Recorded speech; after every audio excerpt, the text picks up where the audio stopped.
Was Lewis Hamilton deprived of the opportunity to write another historic chapter in Belgium due to a questionable decision by the race stewards? The seven-time world champion did not mince his words when criticizing what he considers a disproportionate response from Formula One, and his statements are sparking intense debate in the paddock. But is he correct in his assessment? Or is he simply expressing frustration at a weekend that he himself described as memorable for all the wrong reasons?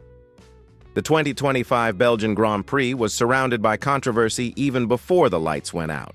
With the weather unstable and the Spa-Francorchamps circuit displaying varying degrees of wetness, the stewards chose to postpone the start of the race and establish a safety car start in place of the traditional standing start procedure.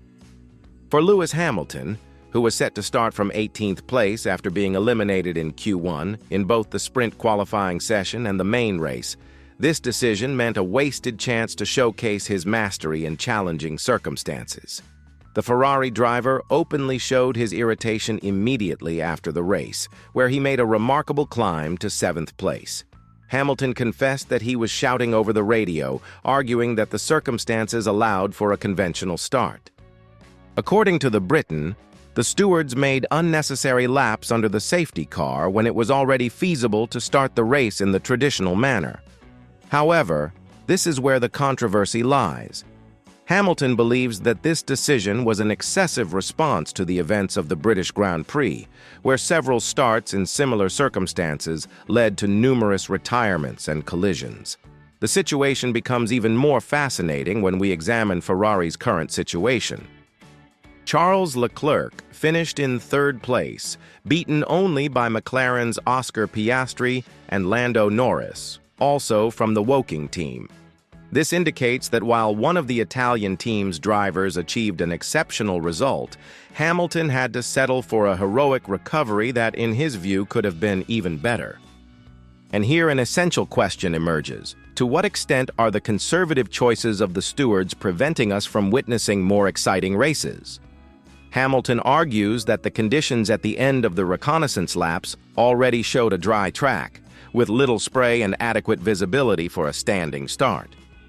The 40-year-old driver, who has extensive experience in wet conditions, maintains that he could have better exploited his renowned skills in such situations for an even more spectacular comeback. But is he idealizing the situation, or did he really miss a unique chance to shine? The answer may lie in a more thorough investigation of what truly motivated the stewards.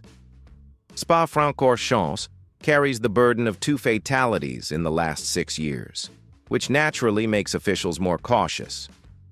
In addition, contemporary ground effect cars produce considerably more spray through the Venturi tunnels in their floors, further impairing visibility. Hamilton acknowledges this reality when he notes that the current spray is like driving through fog, but he maintains his position that the wait has been too long. There is also an intriguing psychological component to this situation. Hamilton classified the Belgian weekend as one to forget, despite his strong recovery in the race. This reveals how the 7-time champion's expectations have changed since his arrival at Ferrari. He is no longer content with just scoring points or making good comebacks. He wants to fight for wins and podiums again. This competitive mindset may be influencing his perception of the stewards' choices. The timing of this criticism is also relevant. We are in the middle of the 2025 season, and Hamilton is still adapting fully to his new red car. He has confessed that he understands the car much better now, after all the modifications that have been made, which gives him more confidence. This suggests that every missed opportunity to demonstrate speed weighs more heavily in the context of his adaptation to the Italian team. But let's look at the issue from another angle. Formula One has faced constant criticism about safety versus spectacle. When stewards are more lenient, they are criticized for exposing drivers to risk. When they are conservative, they are accused of taking the excitement out of racing. It is a delicate balance that becomes even more complex when we consider that each driver has a different tolerance for risk, based on their experience and specific skills. Hamilton's statement also raises questions about how decisions are made. He mentions that most drivers agreed that the restart at Silverstone was premature, which may have influenced the more cautious approach in Belgium. This demonstrates how past choices impact future ones, creating a pendulum effect that does not always result in the ideal balance. Another intriguing aspect is how this situation may affect the dynamics between Hamilton and Ferrari. The driver praised the team's work during his recovery, especially the pit stop strategy that helped him gain positions.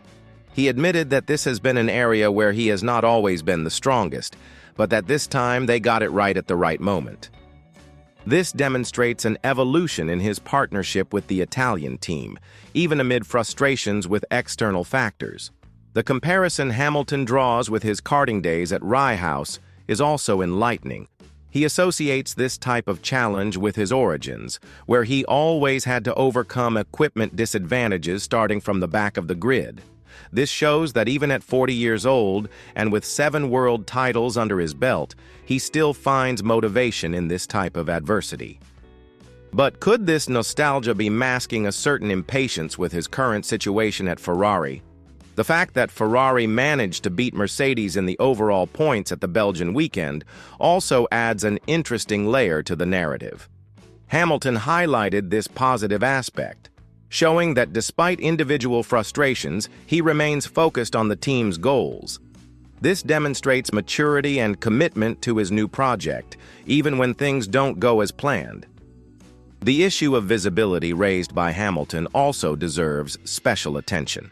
He suggests that he does not know what can be done to solve the problem of excessive spray from the current cars. This indicates a genuine concern with a technical aspect that directly affects the quality of racing in wet conditions. It is not just a momentary complaint, but an observation about a systemic problem in the category. Looking at Hamilton's statements as a whole, it is clear that he is in a period of transition, not only in terms of his team, but also in terms of his expectations and approach. He no longer wants to just participate, he wants to be a protagonist again. Every missed opportunity, whether due to the steward's decisions or classification issues, represents a step backward in his greater goal of returning to the top. The steward's response to these criticisms will be interesting to follow. Traditionally, officials do not respond directly to drivers' statements, but public pressure can influence future choices.